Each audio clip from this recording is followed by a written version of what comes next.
And before we practice forest dwellers practice, we need to understand which is forest and which is village in contrast to forest. And in order to understand the village, we need to understand the precincts of a house. What is a house and what is its precinct, and then a village, and then a forest. So a village is a dwelling inhabited of human beings. It may consist of only one house or many houses. It may have a wall surrounding it, or there may be no wall, and human beings may be living there, or they are not living there at the present moment. Even a caravan is called a village here, so which has been inhabited for at least 4 months. So such a place is called a village.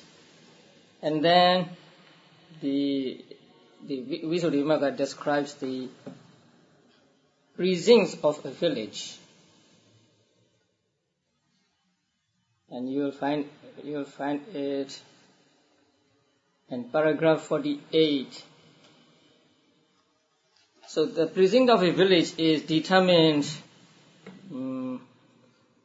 according to whether the village has a wall surrounding it or not.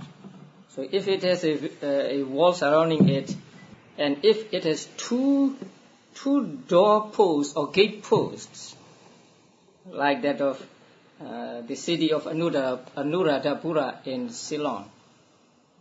Anuradhapura is an ancient city, and it was the place of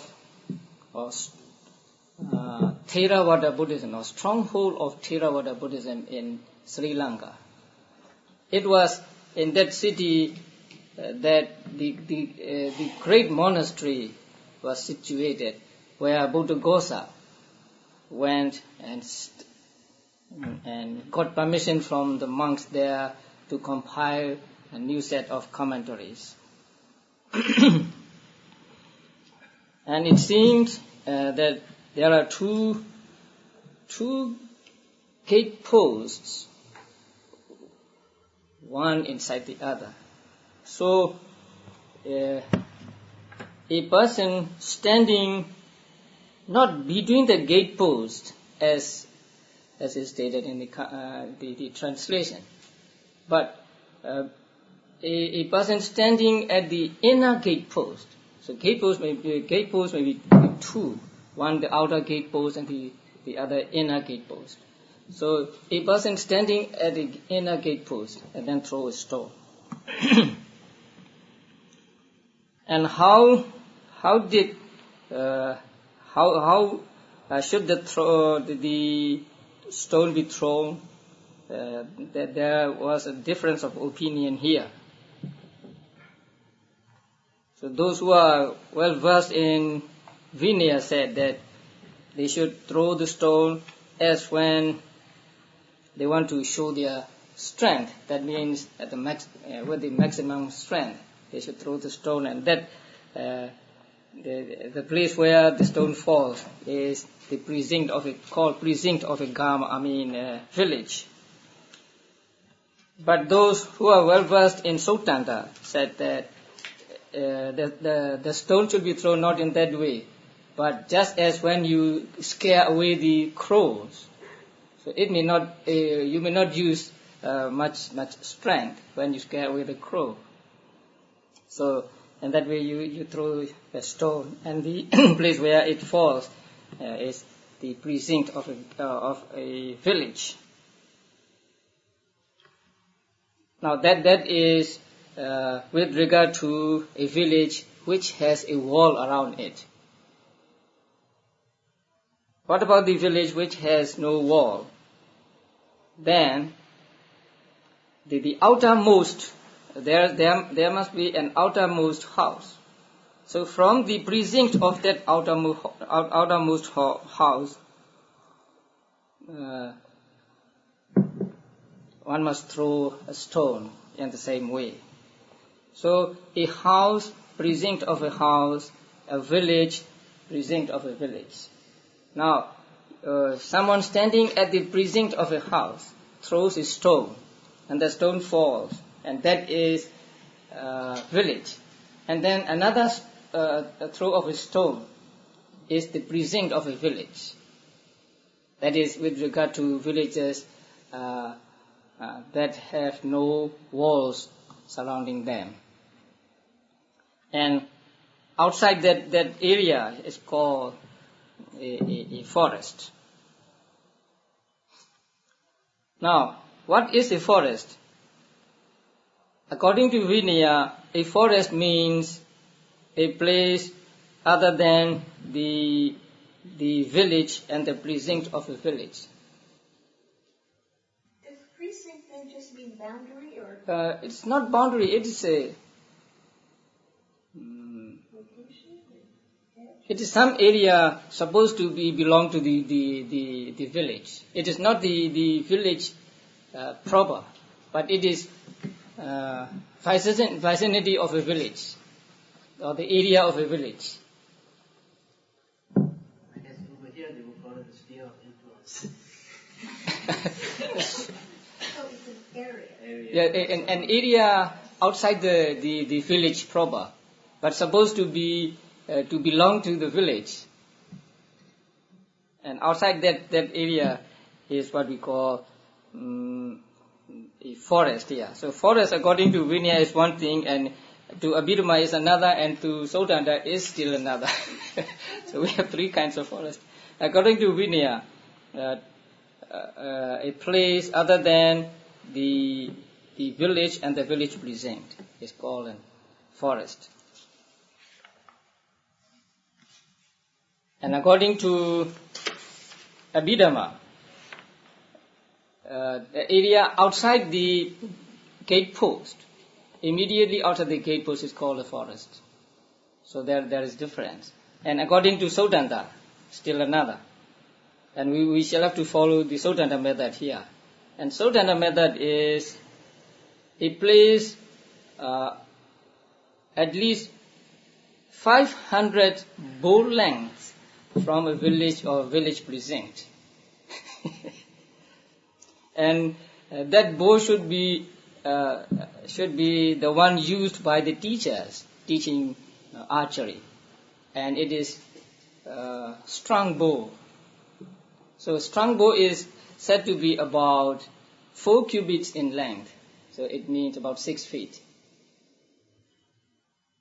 So 6 feet multiplied by 500, about 3,000 feet. So about 3,000 feet from the village or from the precinct of a village is called a forest. So such a place is a forest here. And if the forest monastery has no wall, then from the outermost, we have to measure from the outermost building, and then from that building we have one throw of stone, and then another throw of stone, and then between these two falls of stone throws we must have 3,000 feet. There must be 3,000 feet. And the way to throw stone is according to that stated by the commentaries of Majjhima Nikaya, the middle length, the collection of middle length sayings. So roughly speaking, a place called a forest should be away from human habitat for as about 3,000 feet, about 1,000 yards. If it is closer than that, then it is not called a forest. And on page 73, at the end of the 50th chapter, there's a statement, this is the measure here. And actually, measure means authority. It is the authority here. The Pali word used is pamana, which can mean measure, and also which can mean a means of right knowledge. Now, in Hindu logic, there are means of right knowledge. You get right knowledge by perception, by inference, and by textual authority, and so on. So here, the measure really means authority. So this is the authority here. That means we have to follow the Majjhima commentary. And in the Majjhima commentary, it is said that omitting the precincts of the monastery and the village, the distance to be measured is that between where the two stones fall. That means stone fall from the monastery and stone fall from the village. And between these two stone falls, there must be 500 bow lengths.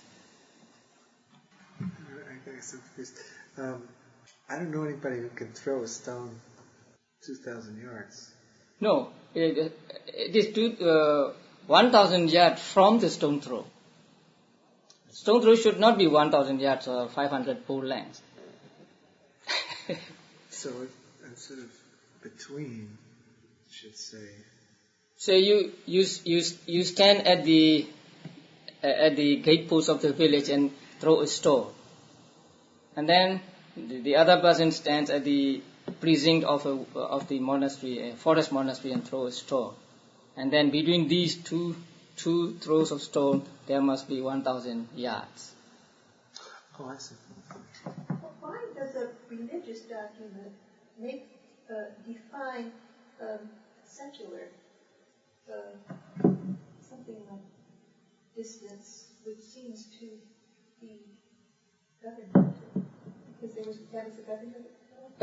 That's not the governmental measurement, but I think if it is about 1,000 yards away, then you get some seclusion. You don't hear sound or noise from the village. But that is according to in the olden days. But nowadays you can get noise everywhere from the plane, from the loudspeakers. So it is very difficult now to get a place which we can really call a forest.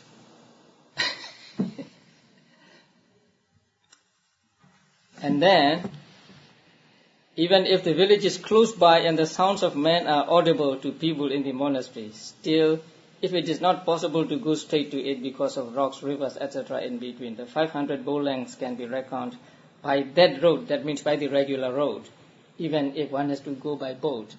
Maybe the road is winding, but if that road is 500 bow length, then it is all right. But anyone who blocks the path to the village here and there for the purpose of lengthening it, so as to be able to say that he is taking up the practice, is cheating the ascetic practices. The Pali word used is a thief, a thief of ascetic practice. I think the others are not difficult to understand in this. So, a person who takes up this practice should, the best person, the strict person should always meet the dawn in the forest. So he must be in the forest at the time of dawn. The medium one is allowed to live in a village for the 4 months of the rain. So when there are rains, he can live in the forest, in the monastery. But the last one, the mild one, could stay in the vihara for winter months too. So 4 months of rainy season, 4 months of winter. Then he practices this ascetic practice only for 4 months during summer. So this is the mild one. and the benefits and all, these are not difficult to understand. So this is the forest dwellers' practice.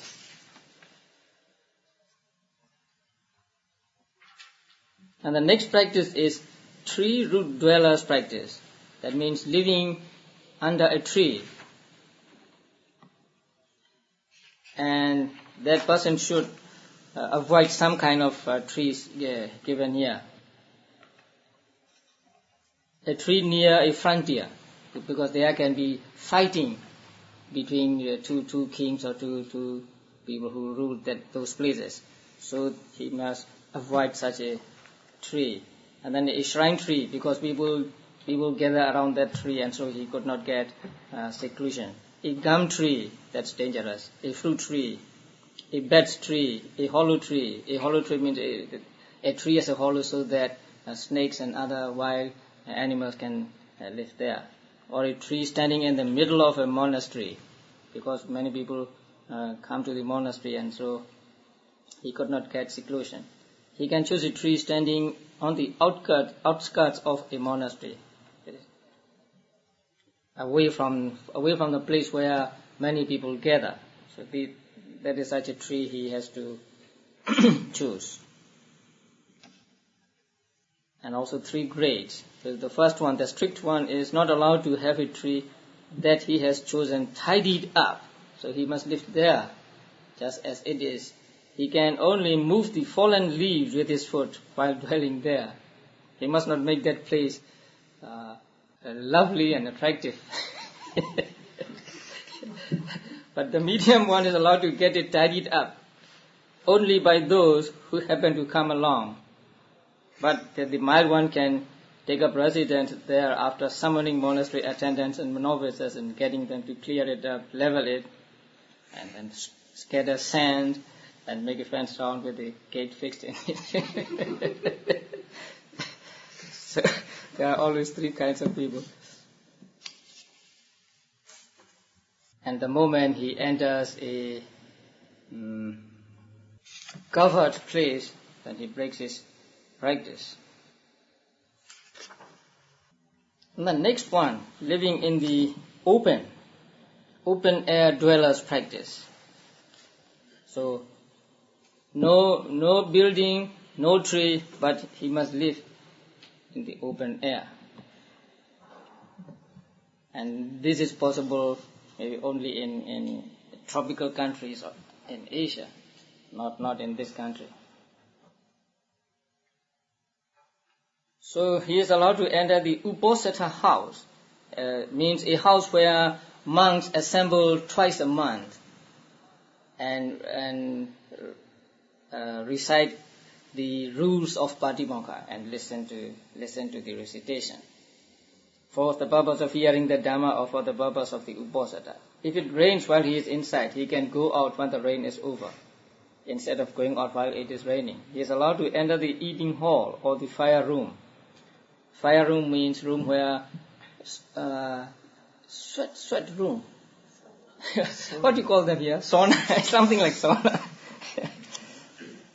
In order to do the duties, or to go under a roof in order to ask elder bhikkhus in the eating hall about a meal. That means to invite them for a meal, or to ask them what they want. Or when teaching and taking lessons, or to take beds, chairs, etc. inside that have been wrongly left outside. So for that purpose, he can enter the place with the roof. If he is going along a road with a requisite belonging to a senior, and it rains, that means he is taking some things of a senior monk. And so if he is doing so, he is allowed to go into a wayside rest house. Then he could go into a rest house. If he has nothing with him, he is not allowed to hurry in order to get to the rest house. But he can go at his normal pace and enter it and stay there as long as it rains. And then here also there are 3. So the strict one is not allowed to live near a tree or a rock or a house. She must be away from that. That means too close to the tree and so on. he should make a rope tent right out in the open and live in that. That means a tent made of cloth or ropes.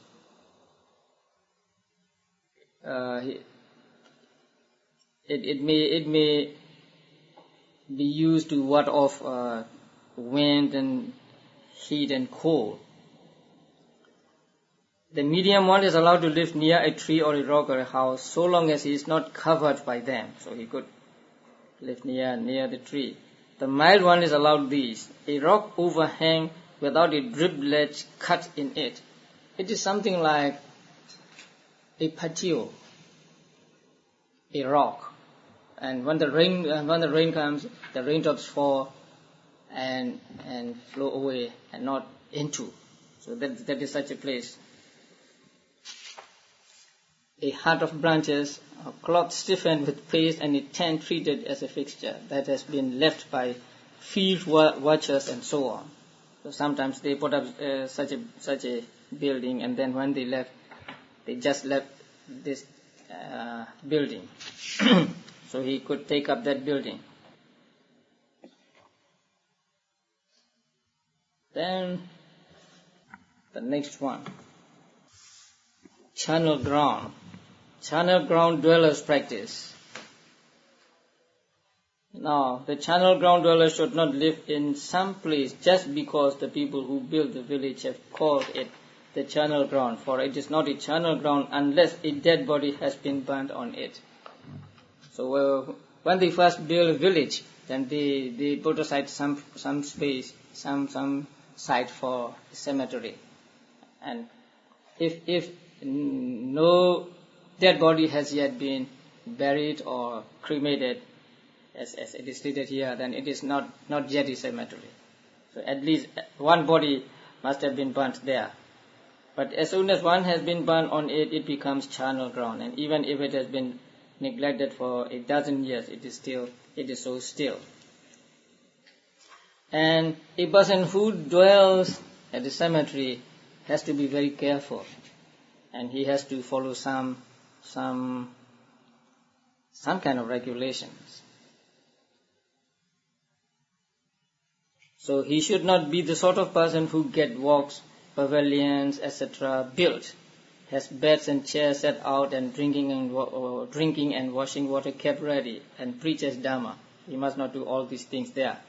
For this practice is a momentous thing. It is a very important thing.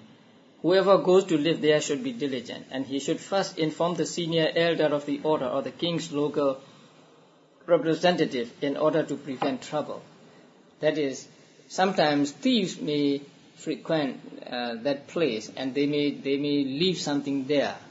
And so when the owners came and the thieves had left, then they may take the monk as a thief. And so there is the danger of being suspected. So a monk who is going to live in a cemetery should inform the senior monk at the monastery and also an official of the government. When he walks up and down, he should do so looking at the pyre with half an eye. So something like looking at the pyre and walk and looking at the pyre and so on. On his way to the charnel ground, he should avoid the main roads and take a bypath. He should define all the objects there while it is day. So he must go there during the day and then make notes of the things there. Because if he doesn't make notes of the things, and when he goes there at night, he may get frightened of some things there. So he has to make notes of all these things, so that they will not assume frightening shapes for him at night.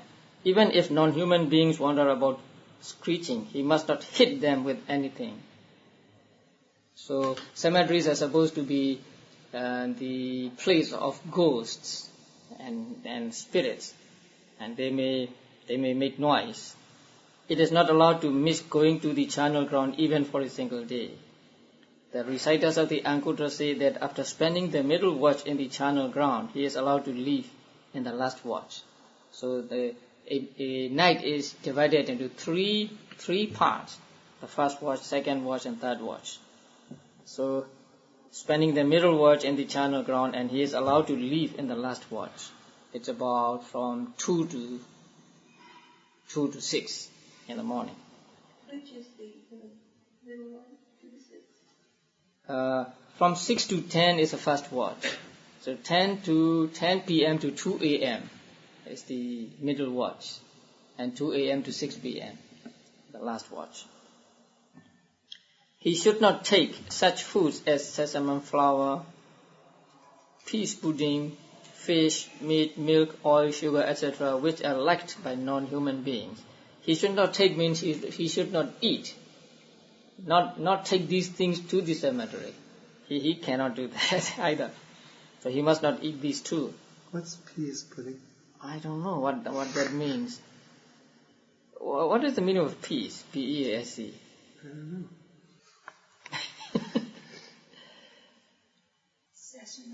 Sesame seeds? Peas? No, sesame. Sesame flour. Sesame. Is that sesame? Yes, sesame. That's the answer I thought. But peas. I think it is pea. Not the E. That's right. Pea pudding? Pea pudding. Pea pudding. Yeah, masabata here. Yes. Okay. Or it may be rice mixed with peas. In our countries, people prepare rice with peas. So it should be peas. No, we. There's all sorts of dried lentils and beans, things maybe that's. Mm-hmm. Mm-hmm. I mean, not fresh peas so much as Oh, like split like pea. lentils and. Split peas. Yeah, yes. Yeah. I would think. I see, split peas. And then he should not enter the homes of families. And the reason is given in the footnote. He should not go into families' houses because he smells of the dead and is followed by Pisacca goblins.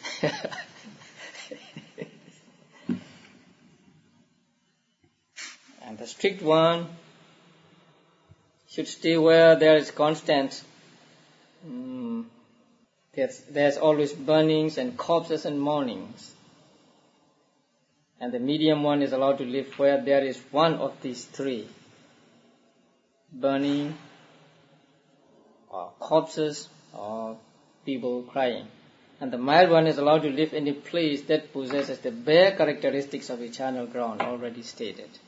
So if the place is the one where at least one dead body has been burnt, then that is a place for him. Would it be likely for them to see non-human beings? It is a belief that there are non-human beings at the charnel ground or cemeteries, and they may show themselves to the monk staying there. They may because it is believed that ordinarily human beings cannot see ghosts, but if they wish, they can show themselves to the human being. Ghosts can show themselves. The ghosts can, yeah, and they can assume frightening features, and then frighten the people away from the charnel ground. What is the actual experience? That monks were frightened to see spirits? They want to scare people away from the place. But a monk must be firm and he must not be afraid of them. But he must not hit them with anything or whatever.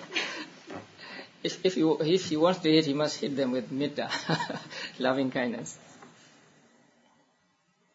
So a lot of loving kindness is necessary for monks who live at the cemeteries. And this is undertaken as a special practice to shake away the defilements. Then the 12th one is... So, this is a special practice. It sounds like among the three types, the hate type probably shouldn't go to the journal grounds. Mm-hmm. Or maybe a greed would be a... That's right. It's most suitable for those who are greedy. Okay, the 12th one is what? Any bad users. Is that 12? Yeah. Yes. Any bad users. Actually, it does not necessarily mean any bad. There's any place for him to stay. It may be a small hut for him. So now, when a person visits some monastery, then he must go to a monk who is in charge of assigning places or assigning huts to guest monks. So if he is assigned a hut, then he must take that. The strict one must just take that, and he must not refuse to take, or he must not go and see before accepting it. So it is called any bad users or any hut users. So the any bad user should be content with whatever resting place he gets thus. So resting place here means just a place for him to stay. This falls to your lot. He must not make anyone else shift from his bed. Sometimes older monks have the right to claim a hut given to a younger monk. But if he is undertaking this practice, then he must not do that. He just take what is given to him or what falls to him. And there are three grades. One who is strict is not allowed to ask about the resting place that has fallen to his lot. Is it far? Or is it too near? Or is it infested by human beings, snakes, and so on? He doesn't have to do any of these things. But the medium one is allowed to ask, but not to go and inspect it. The mild one is allowed to inspect it, and if he does not like it, to choose another.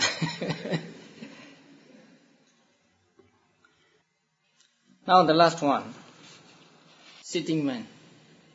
Sitter's practice. That means he does not lie down at any time.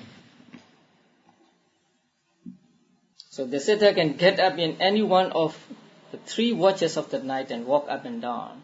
For lying down is the only posture not allowed.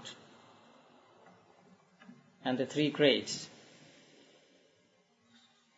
One who is strict is not allowed a backrest or cloth band or binding strap to prevent falling while asleep.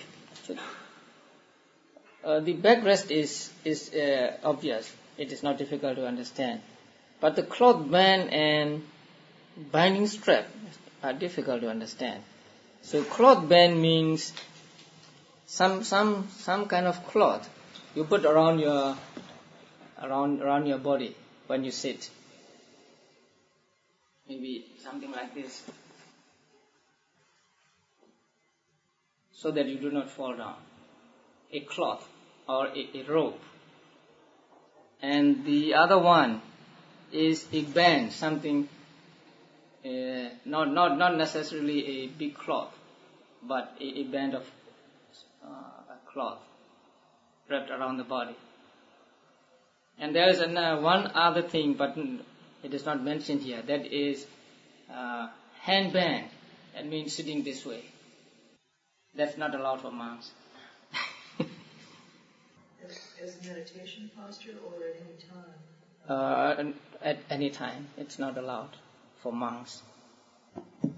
In our tradition, we also, at least from stories in the koans, there's also something called a chin rest. In other words, there's a stick which you could, I guess. Oh, yes. But that's not mentioning. No, not the chain rest. It is a cloth wrapped around the body or a band of cloth. The medium one is allowed any one of these, and the mild one is allowed a backrest, a cloth band, a binding strap, a cushion, 5 limb and a 7 limb. The 5 limb is a chair made with 4 legs and a support for the back. So which has a backrest. The 7 limb is one made with 4 legs, a support for the back, and an arm support on each side. So most chairs here nowadays are 7 limbed, like that chair. 4 feet, backrest, and then one on each side for the hand to rest. So a mild one can use such a chair to sit on it and sleep on it whilst in a sitting posture. He may use a cushion. They made that, it seems, for the elder Pithabhaya. Some people made such a thing, a 7-limbed chair for the elder Pithabhaya. And he practiced that ascetic practice, and he practiced meditation, and he became a non-returner, and then attained Nibbana. So it is allowable to use such things when you take up this ascetic practice. And I think you have heard of the Sayadaw at Tampulu, who was the founder of the Tampulu Monastery in Boulder Creek. And he always undertook this practice. So he never lies down to sleep, or whatever reason. So he always slept on a chair or on a couch. And also, all of his disciple monks have to undertake this kind of practice. It's not easy.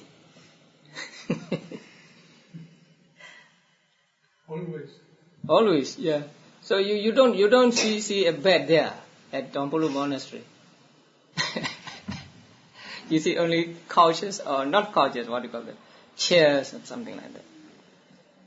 And they sit and they sleep this way, resting on the backrest. So these are the 13 ascetic practices, and which are said to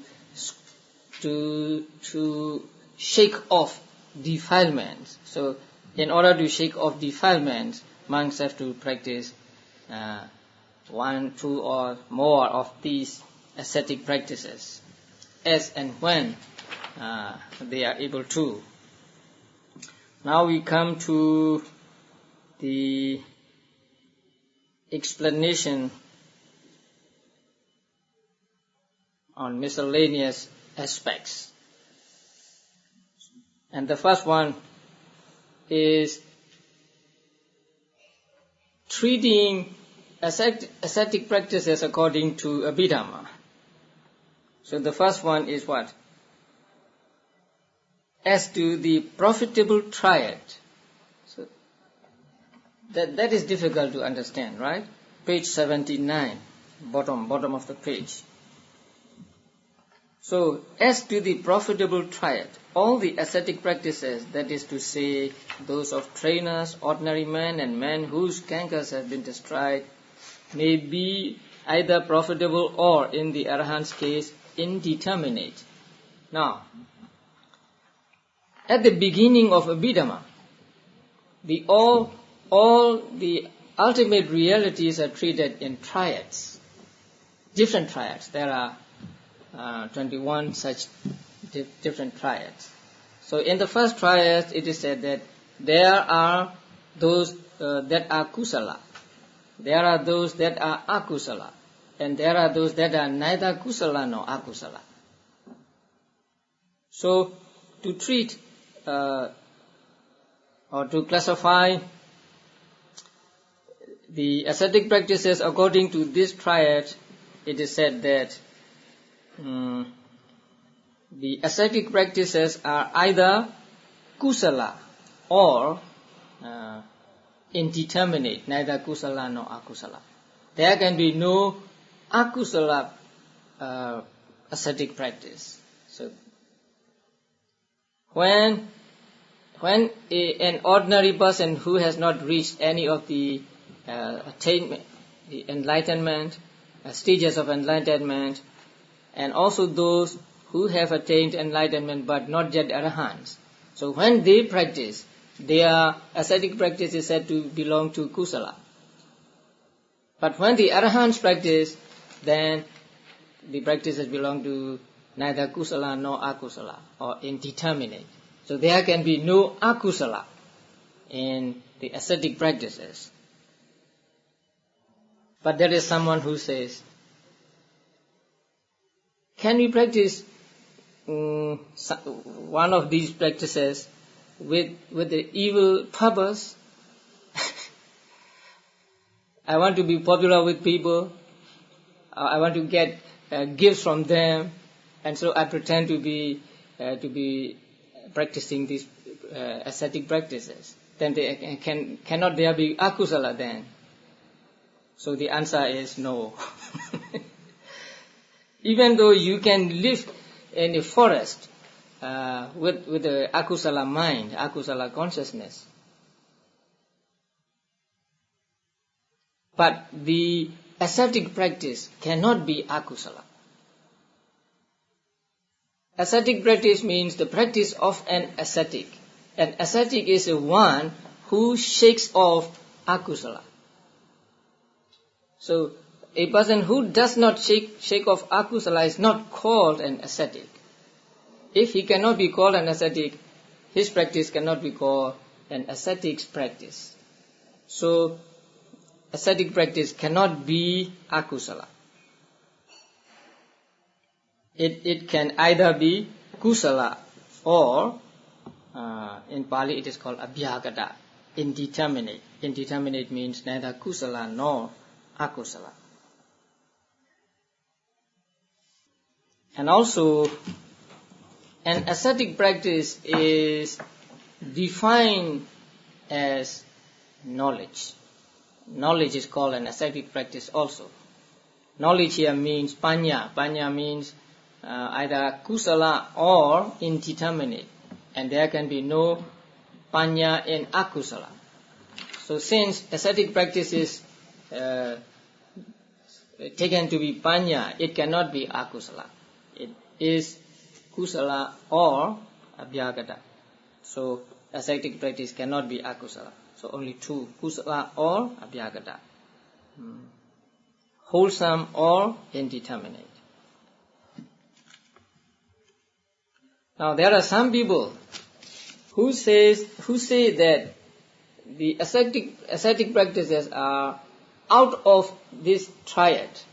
They don't belong to any of this triad.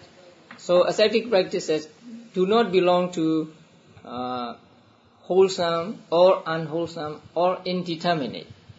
They are out of these three. So that is the opinion